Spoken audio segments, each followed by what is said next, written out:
Welcome to another edition in our continuing series on high school football officials training videos. This production is brought to you by the HSFO, the High School Football Officials Association. We're helping good officials get better. Produced by the AAHSO. Visit our website at www.aahso.com. This week we'll build off of last week's discussion on blocking below the waist in the free blocking zone. We're also going to talk about offensive holding and a section on working around the goal line. This presentation is brought to you by the Reading Study Guide to the NFHS football rules. The Reading Study Guide. When you're through learning, you're through. Hey, welcome to the Week 2 video. Thanks for checking it out. Well, I got a ton of plays to show you. Things are really rolling along. Hope your first couple of weeks have been good. Also, I want to tell you about a new segment we're going to have a little bit later in the show called In the Bag. This is just where we're going to share some emails or comments that we've gotten from people who are checking out the videos from all across the country. All right, let's move right along to play number 1. This first play is from the line of scrimmage. This is called Keeping Your Head Up, guys. And take a look at this play. I want you to focus on the headlines at the top of the screen.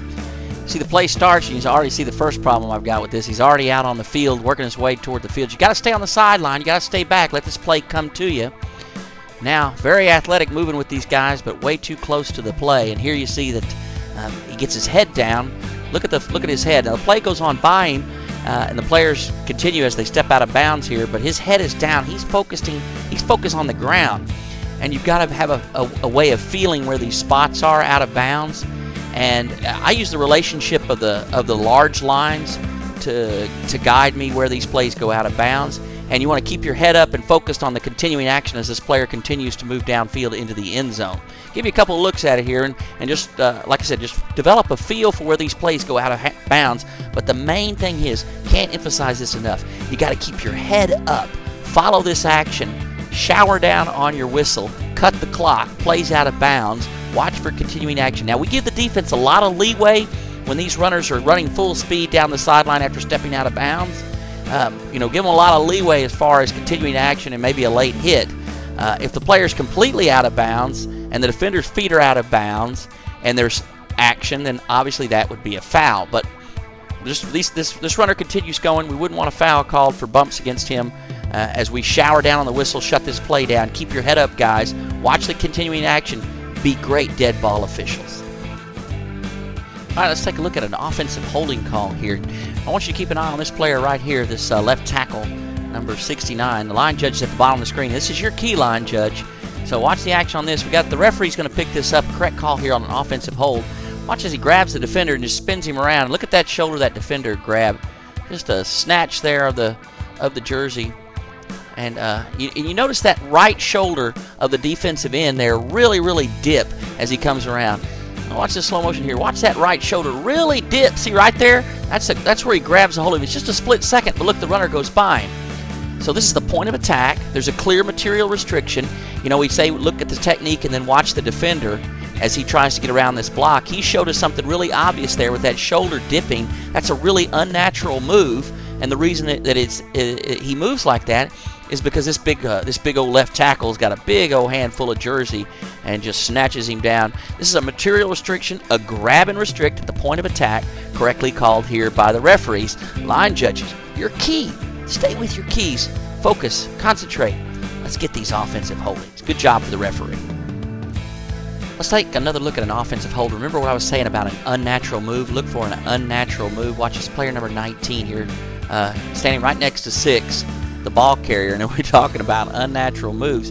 Hey, this is a deadpan giveaway right here. We're going to have 2 fouls called on this. That's an unnatural move. And then the second foul here is a little trouble with my telestrator here. We have a play at the goal line. The line judge gives up on the play. We'll talk a little bit more about that. Let's take a look at exactly what this line judge is looking at. My machine's giving me a little problem here, but this is the player I want you to look at. Focus on this player. Come on, machine right here, number 19. Got an arrow on him now. Well, let's just look at this unnatural move. Oh, both hands extended. Did that look like something a defender would do? Well, only if he's getting mugged. Good pick up there by the headlinesman. The line judge, that looks like he throws maybe a block in the back, but, we'll talk a minute just about chase mode. This player's not in chase mode. This block's from the side. The player even falls sideways. And then line judge, you got to continue to go to the goal line. You got to play at the goal line. You should be on the pylon right here trailing this play. Just because you throw your flag, you can't give up on the play. You got to keep working. You got to earn your money.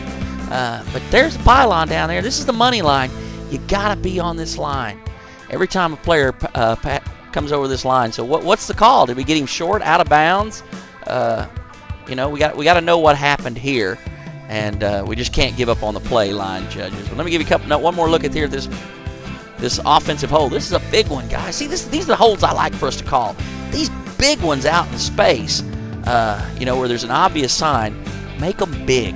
Make your foul calls big. And this is a big one. Correctly called by the head linesman. Line judge, don't give up on the play. Keep working. When you throw your flag, you got to keep officiating these plays.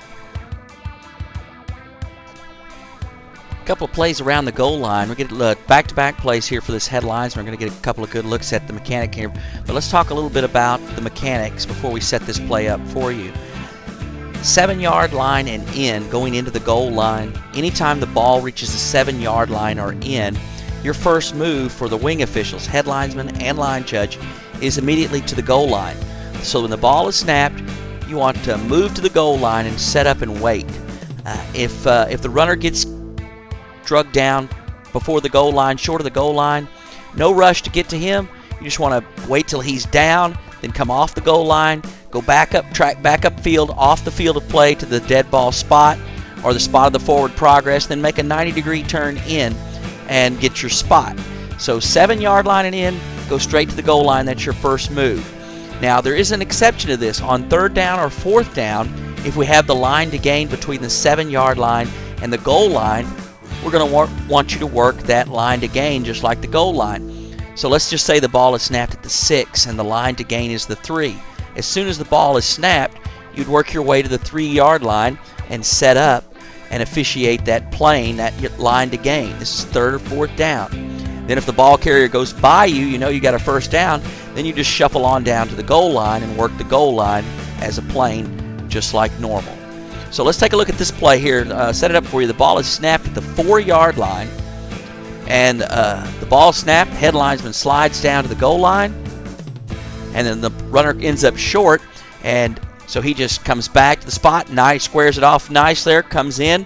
I'm just looking for a little verbal sign, some indication of what he's calling here, and a whistle is what you're going to need to indicate that he's short, and you want to come hustling in if it's tight. So good job setting up on this one. Let's watch one more play here with this head linesman. All right, ball snapped inside the 7-yard line. His first step's right to the goal line. Ball carrier's in. Boom. Touchdown. Excellent job here of working the goal line by this head linesman. Set up, stationary, ruling on the plane of the goal line. He gets the call right both times. Looks good. This is the proper way to work the goal line mechanics. In our first in an installment, we're calling In the Bag. Wanted to share with you some email that we're getting from around the country. This came from ES in Alabama, who's the vice president in charge of his training for the local association there in Alabama. He said he loves our concept and found our videos on YouTube, wanted to seek our permission and to use these videos for his training in his association. Well, we're here to help officials get better, so we love the idea of you using our videos, ES, and you have our permission to use them any way you want, any time you want, as long as you're helping officials in your area get better. Thanks for the email. And if you'd like to drop us an email, my email address is toddallen65@mac.com. Feel free to drop us a line. Let us know what you think of the video. If you have some ideas, we love the feedback, and maybe next week we'll feature your letter in our segment called In the Bag. That's it for this week. Thanks for tuning in for the video. Get out there on the field, lace them up, and get ready. Hope you guys have a great week. And until next week, Todd Allen, the Executive Director of the AAHSO for the HSFO, saying thanks for tuning in. We'll see you next week.